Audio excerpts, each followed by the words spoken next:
Bom dia a todos, sejam todos bem-vindos. Então, nesse momento, vamos fechando os nossos olhos, elevando o nosso pensamento a Deus, ao querido Mestre Jesus, agradecendo a oportunidade de estarmos aqui nesta manhã, agradecendo a oportunidade desta reencarnação.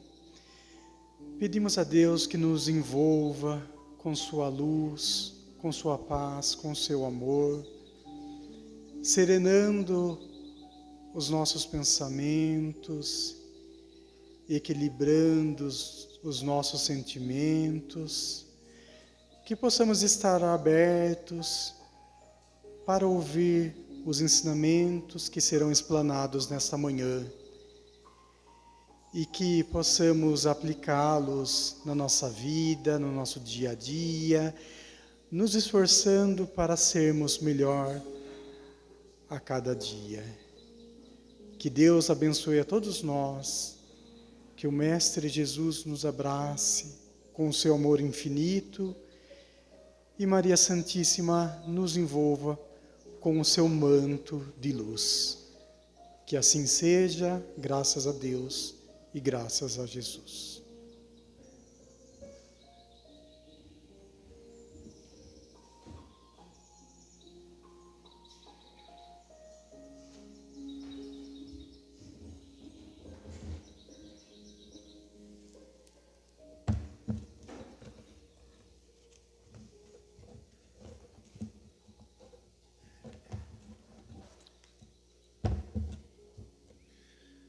Bom dia, gente.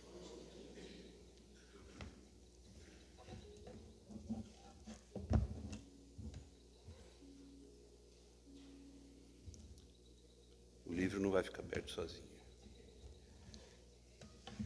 Hoje discordamos. Bom, hoje para a gente refletir, eu peguei uma passagem do Evangelho de João. Está em João capítulo 21. Já é um acontecimento narrado depois da ressurreição de Jesus. Depois daquele momento que ele ressuscitou, né, o túmulo foi encontrado vazio. Então, essa passagem aconteceu dentro desse período. E, nessa passagem, o evangelista narra uma noite em que os apóstolos estão ali reunidos na beira do lago da Galileia, e eles decidem pescar. Eles decidem sair para pescar. Pescava-se à noite naquela época. E eles passaram a noite inteira pescando. Pedro chamou, vamos pescar. Passaram a noite inteira pescando. E voltaram no finzinho da madrugada, já ao começo da manhã. E Jesus estava na praia. Mas, aí diz o texto, que ao voltarem para a praia, eles não reconhecem Jesus. E Jesus diz para eles: vocês conseguiram pescar? E aí Pedro responde que não tinha sido uma noite boa, não pescaram nada. Aí Jesus falou para eles: lancem a rede na banda direita. Eles pegaram, não custa nada tentar, voltaram e lançaram as redes pelo lado direito do barco. E voltaram com as redes carregadas. Eles mal conseguiram trazer a quantidade de peixes que eles conseguiram pescar, lançando suas redes. Aí, quando voltam à praia, já encontram uma fogueirinha acesa, com alguns peixes já na brasa. E aí, João reconhece, é Jesus. E aí já aquele espanto entre os apóstolos, né? O mestre estava ali. E aí eles trazem, aí diz João no texto, eles conseguiram pescar 153 peixes bem grandes, né? Deviam ser realmente peixes grandes. Então eles trazem para fazer a refeição, preparar a refeição ali com Jesus. E nessa conversa depois, é aquela passagem que ficou conhecida porque Jesus pergunta para Pedro, né, no final, né, você me ama? Pedro responde, sim, eu te amo. Te amo, mestre. Então apacente minhas ovelhas. E aí Jesus repete essa pergunta para Pedro de novo. Você me ama, Pedro? Sim, te amo. Apacente minhas ovelhas. Ele repete uma terceira vez. Pedro fica desapontado. Mas, mestre, você sabe que eu te amo. Você conhece todas as coisas. Então, apacenta minhas ovelhas. Esse trecho ficou a insistência da pergunta. Né? Por que repetiu tanto? Então, a gente estuda muito esse trecho. Mas a passagem que eu acho bacana da gente refletir é anterior. A pesca. Primeiro porque alguns elementos que a gente fica assim, lê o texto e fala, por que coisa estranha, né? Por que eles não reconheceram Jesus na praia? Né? Eles conviveram com tanta proximidade, né, pelos 3 anos da vida pública de Jesus, por que eles não conheceram? Aí a gente começa a raciocinar, né? Porque ali era o Espírito do Cristo. Né? Ele já não está mais com o corpo físico. O corpo faleceu. Entende? E o magnetismo, a luminosidade do Cristo já não era mais limitada pela rudeza da matéria corporal. Né? Isso pode ter afetado a percepção dos apóstolos, mas o mais importante é isso. Apesar de não conhecerem, não terem reconhecido Jesus, eles aceitam a sugestão sem questionar, como se um estranho lhes tivesse chegado, porque aquele momento era essa situação, né? Era um estranho. Questionando, faça tal coisa, eles fizeram sem questionar. E ao fazer, né, ao atender a sugestão, eles voltam com o barco cheio de peixes. Aí você começa a pensar. Nada do que Jesus viveu foi banal. Não tem nenhuma passagem do Evangelho, descrita da vida pública do Evangelho, que seja algo trivial na vida de Jesus. Nada. Desde a primeira até a descrição que tem lá em Mateus, né, da infância de Jesus. Né, os feitos, né, realizados por Jesus durante a sua infância, aqueles que foram registrados, até a cruz, não tem nada que seja irrelevante, uma coisa trivial, passagem de novela, né? Tudo tem conteúdo. Aqui também. Então a gente não pode. A premissa é essa: se está registrado, se aconteceu, é porque tem algo a ser ensinado aqui. E a gente começa então a tentar entender o que está usando. Porque o fato de Jesus ter se relacionado, ter convivido durante aquele período de sua existência terrena, num determinado círculo bem restrito de pessoas, de alcance bem limitado, de notoriedade bem limitada. Ele está falando da Palestina, né, da Galileia, de 2000 anos atrás. Era uma região completamente irrelevante para o cenário mundial da época, que era governada pelo Império Romano. A capital do mundo era Roma. A parte que Roma não tinha conquistado era da China, dos chineses, né, do Império Chinês. Os mongóis ainda não tinham chegado, mas então era uma divisão na qual aquele microcosmo lá da Galileia, da Palestina, não tinha importância nenhuma. E naquele meio sem importância, Jesus foi viver entre homens, né, num contexto social que não tinha a menor importância dentro daquele microcosmo, que eram os mais estrupiados, que eram os mais pobres, que eram os mais necessitados. Então, uma vida completamente irrelevante. Bom, esses ensinamentos se dirigiam a aquele grupo de pessoas? Não, porque Jesus usava o ambiente que viveu, a circunstância que viveu, como matéria-prima para os ensinamentos coletivos da humanidade. Jesus, como bom, dentre as características e as qualidades que ele sempre mostrou, né, ele sempre mostra, ele também foi um bom gestor, no sentido de conseguir extrair o máximo do mínimo. Então ele nasceu num dos lugares mais insignificantes da Terra na época, e mesmo assim os seus ensinamentos repercutiam para todos, porque eles se aplicavam de forma paralela, similar àquilo que ele vivenciava. Então, quando ele foi recomendar pescadores pobres, desconhecidos, miseráveis que fossem, jogue sua rede do lado direito do barco, tente fazer a pesca desse jeito. Ele não está falando para os pescadores, ele está falando para o homem, ele está falando para o espírito. Por isso que a lição fica. O pescador é só a analogia que ele usou. A cena que ele vivenciou ali, ele viu que tinha um conteúdo para ensinar. Então ele está ensinando o espírito. Mas ele está ensinando o que para o espírito? Para pescar. Tem muita gente que gosta de pescar. Eu não sou desses afetos a pescar. Por uma experiência que passei criança, que eu pesquei o meu dedo. Então não foi uma pescaria muito produtiva para mim. Eu também não joguei pelo anzol para o lado direito, né? Eu acho que foi esse que também contribuiu.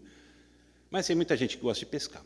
Então, temos aqui um ensinamento para quem tem esse hobby? Não, não é isso. Que tipo de pesca o espírito realiza? Por que a gente está... Qual é a nossa razão de existir? Por que nós fomos criados por Deus? Qual o propósito que nos move? Nós temos um propósito. A gente tem uma missão. A gente fala muito em espíritos missionários, missão, tarefa dentro do espiritismo, né, considerando as reencarnações, mas a grande missão que todos nós temos é voltar a Deus. Mas não como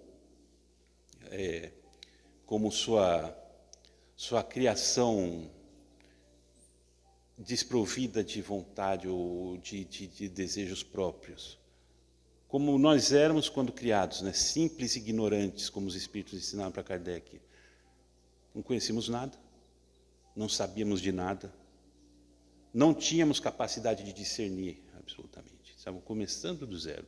Não, como espíritos plenos de sua capacidade e conscientes dentro dessa plenitude de sua necessidade de se integrar ao Pai, para com Ele viver, para com Ele trabalhar, para com Ele criar.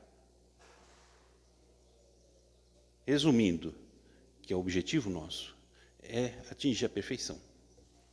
E a gente reencarna para isso. A reencarnação só serve para isso. A reencarnação é a oficina em que a gente mergulha para executar essa programação, para executar esse plano. Só. É só para isso. Tanto é que, depois que a gente atinge essa condição, ninguém reencarna mais.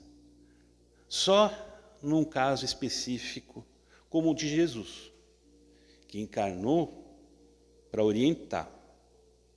Veio aqui como tipo general que desce no meio da tropa e fala: vocês precisam executar isso, isso e isso, para o plano ser bem sucedido. E não precisaria disso. Ele tem os seus coronéis, seus capitães que poderiam retransmitir as ordens. Mas às vezes é bom o general estar pessoalmente na tropa, até para infundir mais ânimo, infundir mais vontade naqueles que estão sendo liderados. Nessa circunstância, você pode cogitar de uma encarnação, como Jesus realizou. Mas o espírito não precisa mais reencarnar. Ele não reencarna mais. A gente está aqui, então, porque está precisando aprender. A gente ainda está buscando chegar na perfeição. E para buscar atingir a perfeição, a gente precisa coletar determinadas características, determinadas qualidades e incorporá-las no nosso ser. Trazê-las para o nosso interior, para a nossa realidade diária. Quais qualidades? Aí a gente vai buscar isso dentro do conteúdo que o Jesus nos ensinou. Esse foi o conteúdo que nos trouxe, para nos orientar. O que vocês precisam saber, o que vocês precisam desenvolver para cumprir a sua missão. Aqui. E como um bom pedagogo, que também é Jesus, ele buscou sintetizar tudo, né, para fazer mais fácil, tornar mais fácil a gente entender. Se a gente for analisar o Evangelho, todos os conteúdos, parábola por parábola, é difícil. Até hoje não existe um consenso sobre o que significam as parábolas, sobre a mensagem que se pretendeu transmitir pelas parábolas. A gente estuda um ponto de vista aqui. Na igreja, analisa-se por outra abordagem. Na igreja católica, na igreja evangélica, não tem problema, por outra abordagem. Alguns nem passam pelas parábolas, porque temos filosofias religiosas que não trabalham com o evangelho, porque tem o Cristo como dentro de um outro contexto. Então, é muita coisa. De repente você pode gastar uma encarnação tentando entender uma ou duas parábolas. É tempo, né? Correndo. Mas Jesus viu isso. Ele falou, as parábolas elas ficarão para as pessoas refletirem. E conforme a gente vai se aperfeiçoando, conforme a gente vai ampliando o nosso conhecimento, a gente vai desenvolvendo a nossa compreensão das parábolas. Isso vai se aperfeiçoando com o tempo. Mas, ao mesmo tempo, ele falou, para efeito imediato, para que ninguém se perca nesse turbilhão e não saiba como começar, resumo. Como que ele resumiu tudo? Ele explicou lá, em reunião pública lá com seus apóstolos, discípulos e quem quisesse ouvir ali no meio. Explicou. Vocês só precisam fazer duas coisas. No fundo, são só duas coisas que vocês precisam. Ame a Deus e ame ao próximo, como a si mesmo. O resto, a gente vai desenvolver detalhes, vai se aprofundar na mecânica da coisa, mas a base é essa. Amem. E para amar, a gente pode buscar um manual, entender a teoria, mas a gente pode também desenvolver isso pela prática. Não precisa só da teoria. Se eu não tiver a teoria à disposição, posso tentar pela prática. A gente vai quebrar a cabeça? Vai bater umas 2, 3 cabeçadas? Vai. Mas a vontade vai nos conduzir, através desses erros, até chegar ao caminho certo. Então o objetivo está aí. E as leis estão aí. Agora, para amar, a gente precisa desenvolver, precisa recolher elementos, ferramentas subsidiárias. A gente vai recolher da onde? Do ambiente que a gente vive. É nesse ambiente que a gente lança a nossa rede de interesses. Para recolher essas ferramentas, trazê-las para o interior do nosso barco íntimo. E aí, com elas, satisfazer a nossa vontade de crescer. Matar a nossa fome de aprendizado. E realizar. Então, Jesus ali, ele estava ensinando o Espírito a se conduzir. A gente bate cabeça. Imagine, o Espírito que foi criado para a Terra, para viver no planeta da Terra, por exemplo, aqui, nossa casa. Ele deve ter em torno de... É claro, a gente estipula em função dos estudos antropológicos que a gente tem até hoje, né? Arqueológicos, que registram que o Homo sapiens surgiu aproximadamente 400 mil anos. O Homo sapiens sapiens, né, a versão definitiva da espécie humana, 300, 400 mil anos. Mas o Homo sapiens, os primeiros tipos de Homo sapiens surgiram há mais ou menos 1 milhão de anos. Então, pega esse dado. Faz 1 milhão de anos que a gente está reencarnando. O homem terreno. O homem criado aqui, porque com o planeta Terra foram criados espíritos para crescer aqui, para povoar e crescer aqui, né? Sem contar espíritos que vieram de outros planetas, né?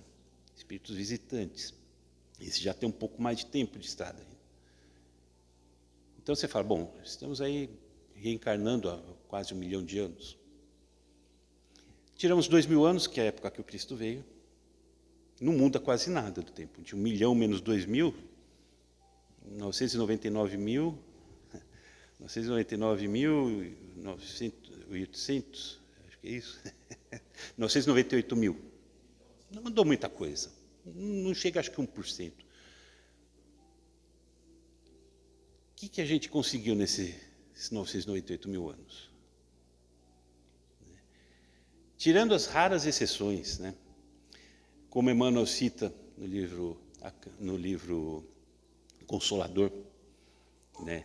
Que alguns espíritos, porque nós temos livre-arbítrio, alguns espíritos decidem, desde cedo, a seguir o caminho correto, o caminho do progresso, e evoluem como Jesus, evoluem em linha reta.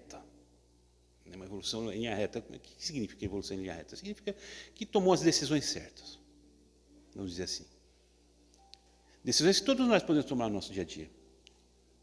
Nós temos isso em escolha, em potencial de escolha, mas esses espíritos, eles realmente escolheram. Evoluíram mais, seguem uma evolução mais célere. A gente não, a gente foi fazendo nossas escolhas ao sabor das nossas conveniências, dos nossos interesses, e aí a gente acorda 1 milhão de anos depois e a gente continua vivendo num mundo de provas e expiações. Aí a gente reclama da vida que é vivida num mundo de provas e expiações, olhando o panorama que a gente encontra hoje. Uma sociedade em que ainda há muita criminalidade, em que há muita violência, em que há muita intolerância, em que há muita corrupção, em que há muito individualismo, em que há muito materialismo, em que há muito egoísmo. Aí muita gente olha e fala assim, nossa, a gente não evoluiu nada, olhando para trás até hoje. Evoluiu, é que a evolução está no micro, né? No cenário macro a gente não consegue, mas se a gente afinar a vista para o micro, a gente vai ver que evoluiu. Nós estarmos aqui hoje é um sinal de evolução. Espíritos que escolheram se dedicar uma parcela do seu tempo a aprender, a buscar. Isso já significa evolução. Mas é preciso mais. A gente pode falar, isso tudo bem, é bom buscar. Mas só buscar não adianta. Precisa concretizar. E aí a gente continua 1 milhão de anos quase jogando nossa rede para buscar esses elementos. Só que os elementos que a gente pesca não nos serviram muito. Para nós, alguns serviram, nos trouxeram até aqui. Mas para a maioria dos espíritos encarnados, ainda não, nem essa consciência foi despertada. A gente eles continuam vivendo como se nós estivéssemos há 5, 10 mil anos atrás, só que com o aparato da modernidade das coisas, né? A gente tem tecnologias, conforto, bens de luxo, mas a mentalidade continua a mesma das cavernas. Satisfazer o meu primeiro. Pirar um pouco o meu prato primeiro, né? Tinha um ditado que diz mais ou menos isso. Continua assim. Então a nossa pesca não tem sido muito bem sucedida. Aí Jesus vem e fala, jogue do lado certo. Não é uma questão de jogar do lado esquerdo ou direito. A questão é, lance sua rede da forma correta. Lance sua rede da forma correta. Lance onde você pode encontrar aquilo que você realmente precisa. E como resultado, eles obtiveram. O peixe, os 153 peixes grandes que eles pescaram, seguindo o conselho do Jesus desconhecido, não reconhecido, né? São os elementos que a gente vai encontrar, que a gente vai utilizar para consolidar, para solidificar o nosso intuito de crescer. Porque crescer todo mundo quer. E eu estou falando disso de nós, que estamos aqui hoje, que a gente que se movimenta, que se põe em movimento para buscar esse crescimento. Todos nós queremos crescer. Eu assumo isso como uma premissa. Se alguém está aqui com outra ideia, realmente seria uma surpresa. Mas só isso não vai nos levar a lugar nenhum. Não vai levar muito longe. Fora desse círculo que a gente já traçou em 1 milhão de anos. Talvez um pouco mais.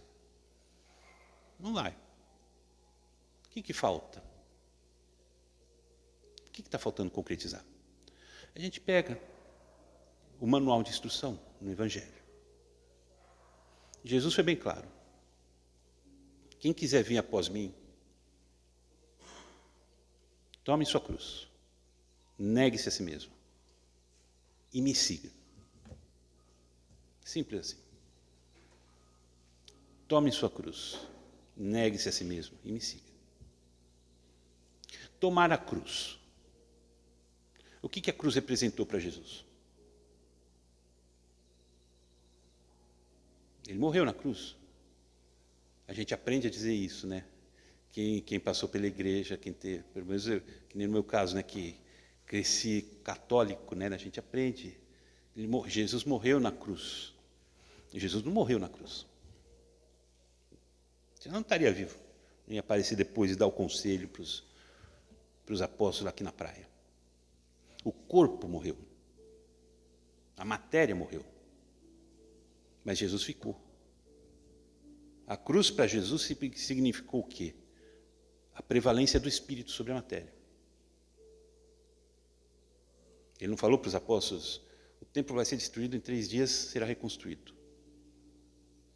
O templo era ele. Mataram Jesus. Foi sepultado, foi crucificado, morreu na cruz. Quebraram as pernas dele, espetaram ele com a lança para confirmar. E sepultaram, morreu. Não morreu. Está mais vivo do que nunca. A cruz é a vitória do Espírito sobre a matéria. Tomar a cruz significa isso, assumir-se de vez na sua real natureza. Saber de fato quem a gente é. Somos espíritos imortais. Eu não sou Fábio. Eu estou Fábio. Não de nós nós estamos. Porque já estivemos outras posições, outras personalidades e estaremos em outras. Isso, para o espírito, é secundário. Então, esse é o primeiro ponto. Entender isso de fato. A gente sabe, porque a gente vem aqui e vai falar da reencarnação. Eu acho complicado alguém frequentar uma casa espírita, estudar a doutrina espírita e não entender, não conseguir lidar com o conceito da reencarnação. Reencarnar, vamos voltar várias vezes. Perfeito, mas consegue viver em função desse conceito. Esse é o primeiro ponto. Negue-se a si mesmo. Destrua o seu ego. Supere o seu ego. O espírito é muito mais do que o ego. Porque o espírito tem um conteúdo muito mais profundo do que a superficialidade da nossa existência temporal.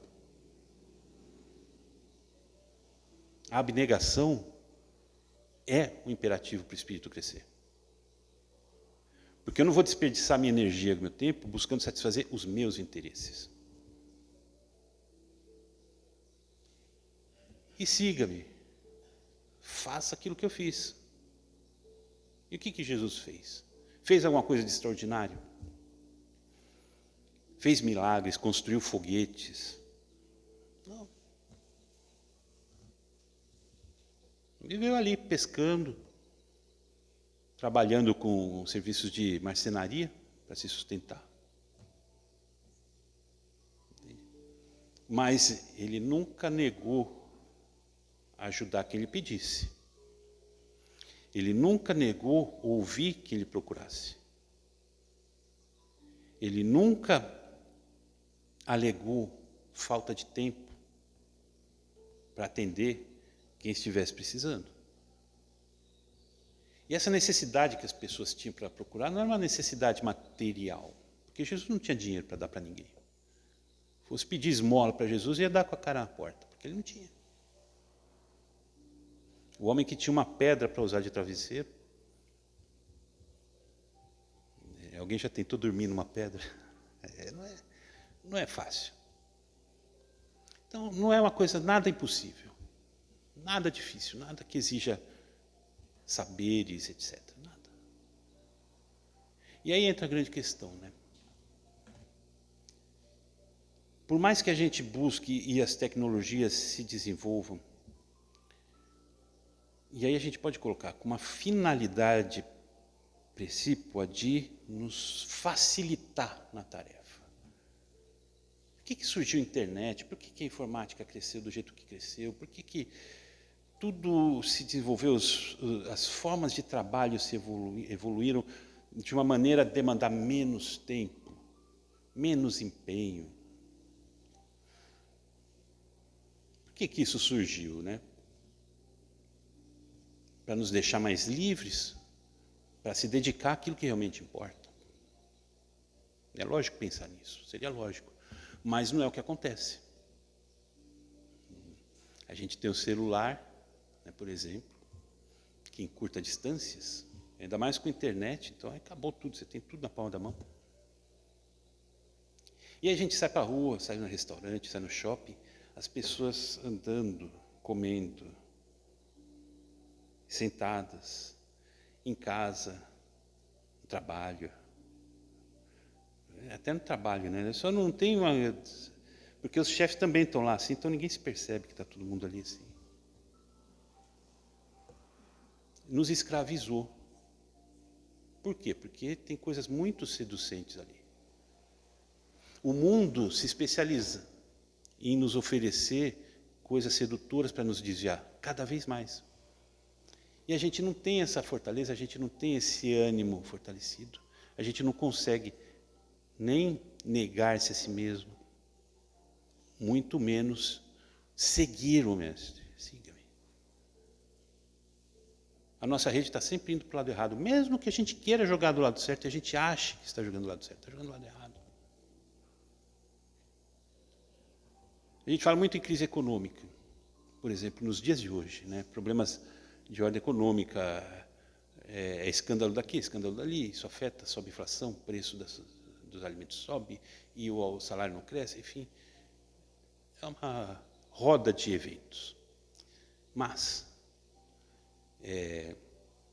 ao mesmo tempo, as pessoas continuam cada vez mais fascinadas por aspectos que facilitam esse tipo de coisa. Vocês já perceberam quantas formas de ganhar dinheiro fácil têm surgido? E as pessoas vão para resolver de imediato esse problema. Está difícil viver com o meu salário, mas eu tenho uma chance de ganhar um dinheiro extra. Várias chances, você pode apostar no tigrinho. E aí você tem pessoas que perdem o patrimônio de uma vida, pessoas que se suicidam porque se enforcam em dívidas impagáveis, destroem famílias por causa disso, com a ilusão de ganhar dinheiro fácil. Tem os conteúdos adultos, hoje qualquer um pode fazer, vender, milhões de seguidores, paga, ganha dinheiro, tanto por mês, você arrecada e sai em revistas, e sai em sites, publicidade. Né? Tem coisas mais ilícitas também. Hoje em dia está muito fácil a pessoa